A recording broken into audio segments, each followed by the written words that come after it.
Conduct of CPB includes different stages: pre-bypass, going on bypass, during bypass, weaning off bypass, post-bypass. In the first stage of pre-bypass, a perfusionist has to review the patient's chart and he has to collect the following data: patient height, weight, complete blood count, liver function test, kidney function test, echocardiogram report, X-ray, blood grouping report, serology report, and ECG report. With the collected data, perfusionist has to perform the following CPB calculations prior bypass: body surface area, blood flow rate, circulating hematocrit, blood requirement, heparin dosage, cardioplegia dosage, bicarbonate correction if required, osmolarity calculation. These are all the formulas used to calculate body surface area, blood flow rate, circulating hematocrit, blood requirement, heparin dosage, cardioplegia dosage, osmolarity, bicarbonate correction, potassium correction. Select the oxygenator according to the calculated blood flow rate. Select the custom tubing pack with the help of this table. Select the arterial and venous cannula according to the patient's weight as shown in this table. It's better to visualize the vessels and then select the desired size of the cannula. This table shows you the required normal flow and superflow according to the patient weight. During emergency, or if you don't have the patient height, you can use this table to calculate the required blood flow rate.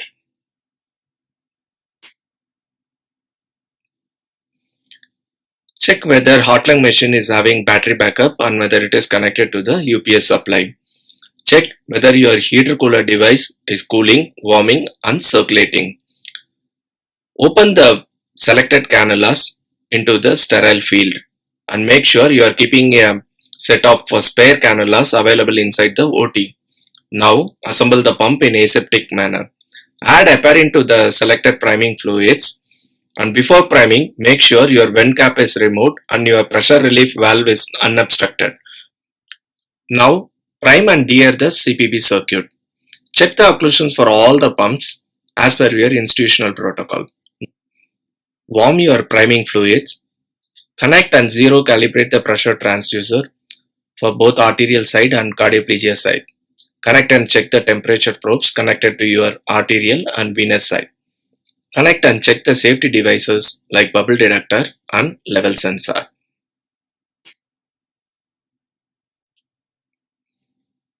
Check the pre-bypass checklist as per your institutional protocol and make sure you are signing it.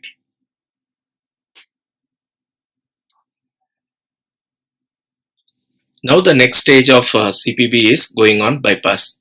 After heparinization, you have to make sure your ACT is crossing 480 seconds.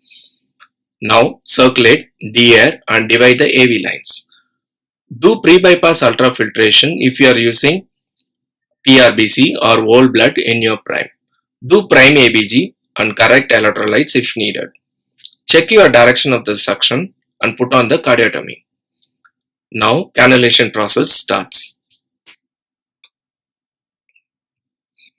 Always arteries are cannulated first in case of any blood loss and it requires rapid fluid replacement. We can use the arterial side to reinfuse the volume rapidly. Then venous cannulation will be done. Now vent and cardioplegia cannulas are placed.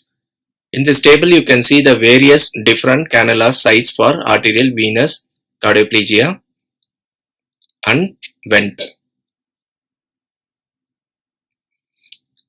Fill the arterial line and connect it to the arterial cannula. Now check for the swing and arterial line pressures in the pressure dial or the pressure transducer.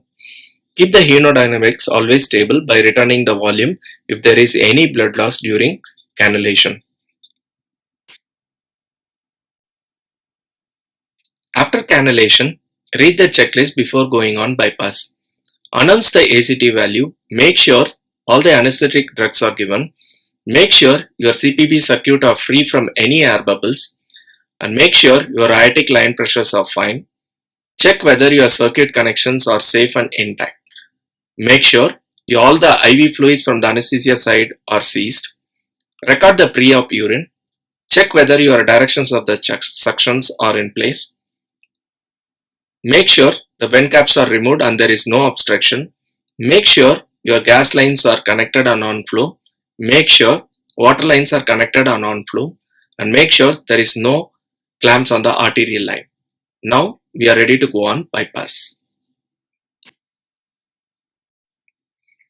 After going on bypass, flow the calculated blood flow rate and maintain the adequate mean arterial pressures. Check for your pump line pressures. If the pump line pressures are going high, inform the surgeon to adjust the arterial cannula. Check for the adequate oxygenation is happening by looking at the color of arterial blood. Check whether both SVC and IVC or RA are draining adequately. Once you achieve full flows, ask the anesthetist to put off the ventilation. Start isoflurane or sevoflurane and vasodilators as per your institutional protocol. Make sure SVC and IVC are snared if bicaval cannulation is done. After snaring, again please check for the adequate drainage individually in both SVC and IVC. Check for ABG, VBG and ACT on pump after 5 minutes. Dear the cardioplegia line with cardioplegia and or blood. Now aorta will be cross-clamp. Check for the arterial line pressure. If high pressures means inform the surgeon to relocate the aortic cross-clamp. Put on the vent. Simultaneously infuse the calculated dose of cardioplegia with adequate pressure. Avoid ischemic arrest for better myocardial protection. If heart is not arresting and the heart is getting distended means check whether the cross-clamp is intact. Start cooling the patient as per your institutional protocol.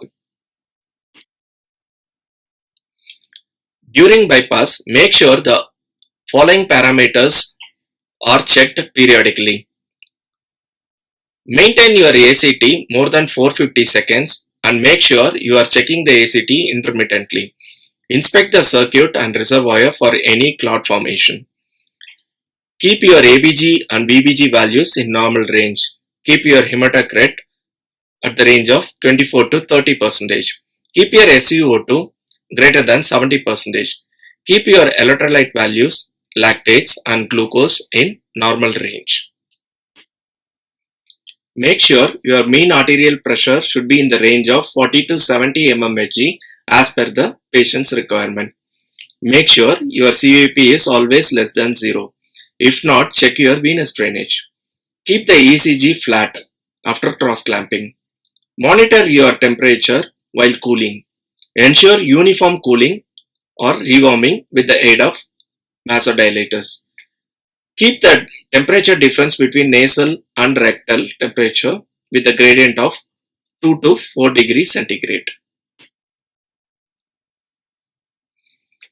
Make sure adequate amount of cardioplegia is delivered for good myocardial protection. The CPG solution temperature has to be kept as per your institutional requirement. Re-infuse the maintenance dose of cardioplegia at regular intervals. Inform the surgeon about the cardioplegia time. Correct your sodium if HTK solution is sucked back into your circuit. Do conventional ultrafiltration intermittently and do zero balance ultrafiltration if required. Compensate blood flow rate while doing ultrafiltration by increasing the flows. Keep the urine output more than 1 ml per kg per hour and avoid hemolysis. The mean arterial pressure and pump line pressure gradient should be not more than 100 mmHg. Use isoflurane and sevoflurane during CPB if required. Give adequate muscle relaxants and sedatives at regular intervals as per your anesthetist protocol. The fluid balance should be monitored by checking the blood loss in the suction, gauze volume and table volume. Monitor the urine output also.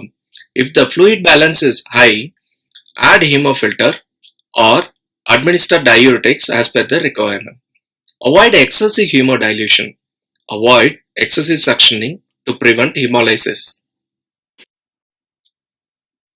The perfusion data should be updated periodically with CPB on-off time, aortic cross clamp on-off time, cardioplegia time, doses, pressure and the route of delivery, ABG, VBG, electrolytes and GRBS values, mean arterial pressure, line pressure, blood flow rate, gas flow rate, FiO2, nasal, oral, rectal, skin, arterial and venous blood temperature, SNP dosage, ACT and heparin dose if added extra, valve or any other implant details, urine output and hemofiltrate volume, fluid balance and approximate blood loss. After the procedure is over prior to aortic cross clamp release, come up on the temperature to 32 or 34 prior releasing cross clamp after confirming with the surgeon. Make sure your electrolytes, ABG, VBG values are normal. Release the snares if bicaval cannulation is done to allow the blood inside the heart. Start gentle ventilation to draw blood into the pulmonary vasculature and displace air from the left heart. Make sure adequate volume is available in the reservoir. Add volume if required and never ever compromise on blood flows or perfusion pressure while releasing cross clamp. Keep the vent on gently as per your surgeon's preference. Check for air inside heart with DE assistance. When adequately DE'd, you can release the aortic cross clamp. If the heart is fibrillating, can you defibrillate? If any heart block is there, you can employ pacing using pacemakers. Now we have to get ready for coming off bypass stage. Continue uniform rewarming with the proper temperature gradient. Use vasodilators to facilitate it. Achieve target core and peripheral temperatures. Make sure ECG is in sinus rhythm. If not, use pacemaker. Adequate mean arterial pressure should be maintained. Start ventilation. Adequate venting of air should be done. Ensure the availability of blood products inside the OT if required.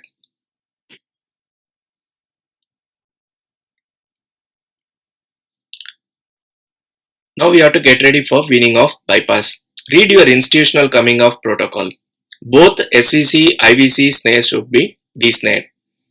Ventilation should be on and check whether both the lungs are re-inflated or not collapsed. Ask the surgeon to set back the volume in the pleural space if it is open. Ask the surgeon to check for any bleeding points if you keep on getting blood from the suctions. Confirm with the anesthetist whether the inotropes are started and reached the patients. Confirm whether blood products are available inside OT. Check and announce the urine output and hemofiltrate volume. Announce the ABG, electrolytes and lactate values. Announce the core and skin temperature. After reading the coming off bypass protocol, we have to be ready for coming off bypass. Make sure you are having adequate volume in the reservoir and then start filling slowly and adequately by monitoring the CVP. Gradually come down on your blood flows by the sequence of 3/4 flows first, then down to half flows, down to 1/3 flows and down to quarter flows. At quarter flows, make sure your vent is put off if there is no air present inside the heart. If air is there, you have to continue the vent and keep replacing the vent.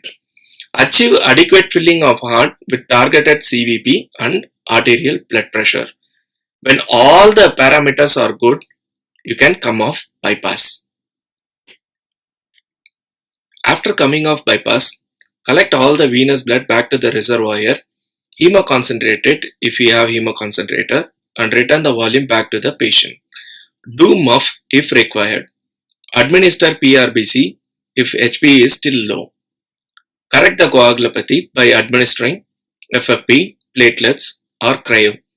Neutralize the heparin by giving protamine and achieve the baseline ACT. Put off your pump suckers after 30% of protamine is infused. Decannulation can be done after 50% of protamine is infused. Collect and return all the blood from the arterial line through the peripheral line if present, or collect and give it back to the anesthetist in a blood bag. Now calculate the fluid balance and approximate